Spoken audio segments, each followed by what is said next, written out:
안녕하세요. 대한내전증 학회와 함께하는 내전증 바로 알기 캠페인의 방송을 진행하게 된 건국대병원 신경과 김동욱입니다. 지금까지 이 캠페인을 이제 1년 동안 진행을 하면서 내전증 환자분들의 약물 치료나 수술적 치료 그리고 생활 습관 이런 데 대해서 많은 이제 공부를 하고 상담을 하고 그렇게 했었는데요. 오늘은 그런 이제 치료에 대한 것 말고 이제 정책적으로 뇌전증 환자분들에게 도움이 될 수 있는, 예를 들어서 뇌전증 환자분 중에 가장 큰 고민 중에 하나가 이제 운전면허를 딸 수 있는 건데, 뇌전증 환자의 생활에 도움이 되는 정보에 대한 내용을 준비를 해 봤습니다. 오늘 저와 함께 이제 방송을 진행해 주실 두 분의 교수님 제가 소개해 드리겠습니다. 각자 소개하는 걸로 하겠습니다. 우선 문혜진 교수님 인사해 주십시오. 네, 안녕하세요. 저는 순천향대학교 부천병원 신경과에 근무하고 있는 문혜진이라고 합니다. 안녕하세요. 저는 계명대학교 동산병원 신경과에서 근무하고 있는 김근태입니다. 네, 오늘은 두 분의 젊은 교수님들과 함께 활기찬 방송이 되기를 기대를 하겠습니다. 그러니까 저희가 오늘 준비한 내용은 6가지입니다. 그러면 첫 번째 질문으로 뇌전증 환자가 운전면허를 딸 수 있는지에 대해서 먼저 방송을 하겠습니다. 네, 문혜진 교수님 어떻게 생각하세요?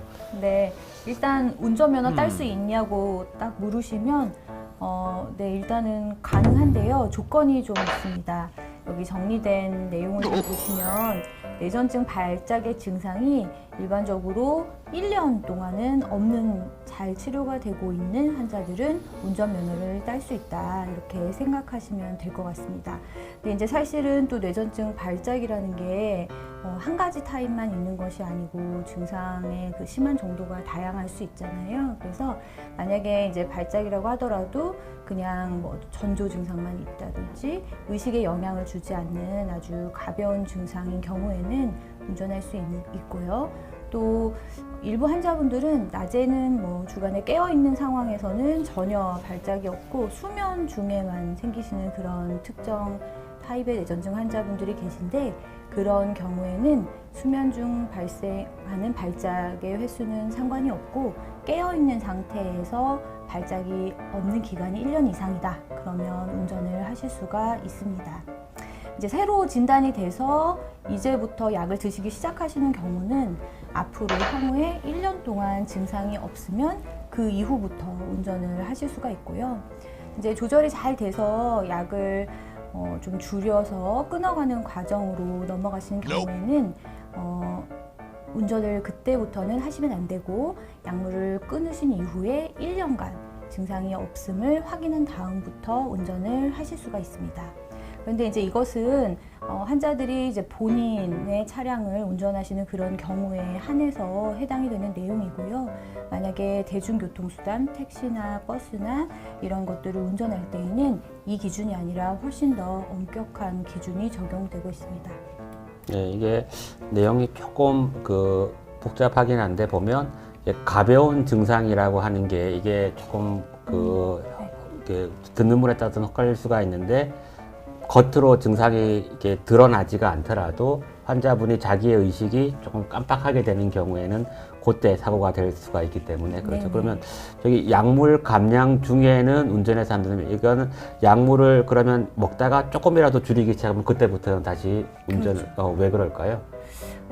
약을 이제 감량을 하시기 시작하면은 아무래도 원래 용량대로 유지했을 때보다는 발작이 발생할 확률이 올라가게 되는 상황이 되기 때문에 그래서 그런 것 같아요. 네, 그렇게 생각합니다. 혹시 김 대표님 혹시 여기 운전하는 거에 대해서 또 추가하실 말 있으신가요?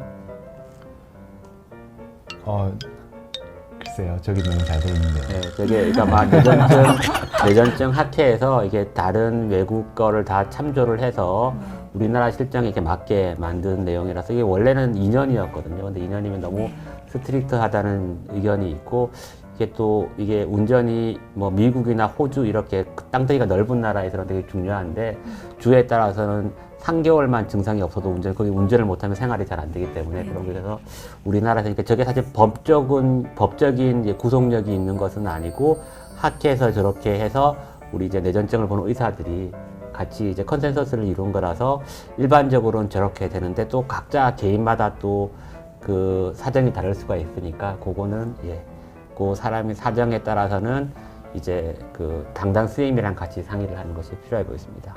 그리고 저 뇌전증이라는 병이 그 본인이 다른 병들은 보면 뭐 본인이 아프다든지 내가 어디가 불편하다 이런 거를 본인이 제일 잘 느끼는데 뇌전증은 본인이 본인의 증상을 잘 인지하지 못하는 경우가 있기 때문에 그래서 항상 그 담당 선생님하고 면밀하게 대화를 하시고 약을 잘 먹어야 돼요. 그렇죠. 이게 약을 잘 먹는 게 정말 중요할 것 같습니다. 그리고 이게 자기가 잘 모르고 있기 때문일 수도 있어서 네. 자기는 경련이 없다고 해서 제가 운전 가능하다고 소견서를 써주는데 이제 보호자분이 보기에는 깜빡거리는 경련이 있어서 사실은 면허의 대상이 안 되는 분도 있어서 일단 뭐 자기 건강에 대해서 좀 자만하지 않고 그런 게 필요해 보입니다. 그 주치 선생님한테 예. 내가 운전을 해도 되는 상황이 맞는지를 확인을 하시는 게 제일 정확하겠죠. 그 제가 이게 조금 준비한 슬라이드가 더 있는데요. 보면 그 이제 그 뇌전증 환자가 경련 때문에 사고가 나고 이런 것들이 언론에 뭐 몇 번 이렇게 크게 보도가 되면서 뇌전증 환자분이 운전을 하는 것에 대해서 굉장히 이렇게 길티 필링을 이렇게 죄의식을 가질 수 있게 하는 건데 사실은 외국에서 이렇게 크게 영광을 보면 뇌전증 환자가 운전을 해서 사고 낼 확률이 당뇨 환자보다 높지가 않아요. 여러 개 높지가 않기 때문에 사실은 당뇨 환자가 당뇨가 있다고 해서 운전하는 것을 제한을 하지가 않듯이 뇌전증 환자도 잘 조절만 되면 당뇨 환자보다 위험도가 높지 않을 수가 있기 때문에 이게 운전면허를 조절만 잘 되기만 하면 운전면허를 유지하고 취득하는데 그래서 문제가 없다고 그렇게 생각을 할 수 있습니다. 그리고 이것도 제가 그냥 준비를 한 건데 이게 이제 요즘에 이제 기술이 발달하면서 자율주행 이렇게 있잖아요. 그 레벨 제로가 이제 자율주행이 전혀 없는 하는 거고 레벨 5는 아무것도 안 해도 차가 이제 픽 앞에 와서 쓰고 문 열리고 이렇게 하면 레벨 5인데 지금 이제 그 뭐 테슬라나 애플이나 뭐 한국의 현대차나 이런 데서 나왔던 자율주행이 이제 레벨 3 이제 조건에 따른 그러니까 핸들이 저절로 돌아가고 가속 페달이나 브레이크 밟아지는 정도인데 이게 레벨 4, 레벨 5가 정도가 되면 뇌전증 환자분이 이제 그 운전 면허에 대한 두려움 없이 잘 이렇게 이동의 자유를 얻을 수 있지 않을까 이렇게 기대를 좀 해봅니다. 질문이 자꾸 들어오고 있는데요. 요즘에 지금 코로나가 많이 퍼지고 백신 이런 거가 자꾸 문제가 돼서 백신을 맞아도 되는지 부스터 샷을 맞아도 되는지 이런 내용의 질문이 많이 들어오는데 김근태 선생님 어떻게 설명을 하시나요? 백신 맞아도 되나요? 저건 정말 여러 가지 질문이 섞여 있네요. 뇌전증을 갖고 있다는데 저 뇌전증의 원인이 뭔지에 따라 달라질 것 같습니다. 그러니까 그 뇌전증 증후군에도 딸아이라고 하셨는데 제가 몇 살인지도 저는 아주 중요할 것 같고요.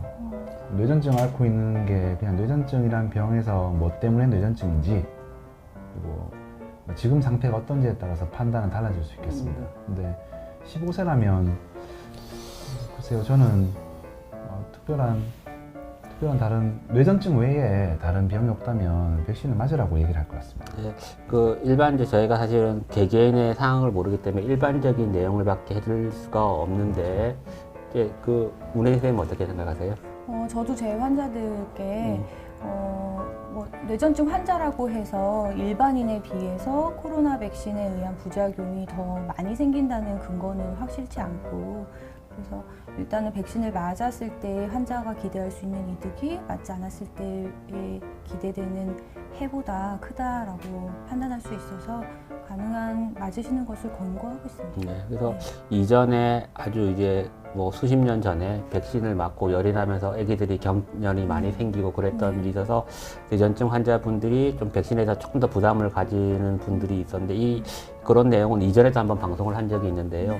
그렇지만 저희가 이제 뭐 그런 개개인의 그 상황에 대해서는 다 알지는 못하는데 일반적으로는 백신을 맞았을 때 얻는 이익이 더 높다고 알려져 있기 때문에 저희가 또 뇌전증 환자분들이 기저질환자로 분류되는 분들이 많기 때문에 기저질환이 있는 분들이 이제 더욱더 백신을 맞아야 된다고 얘기가 되어지고 있습니다.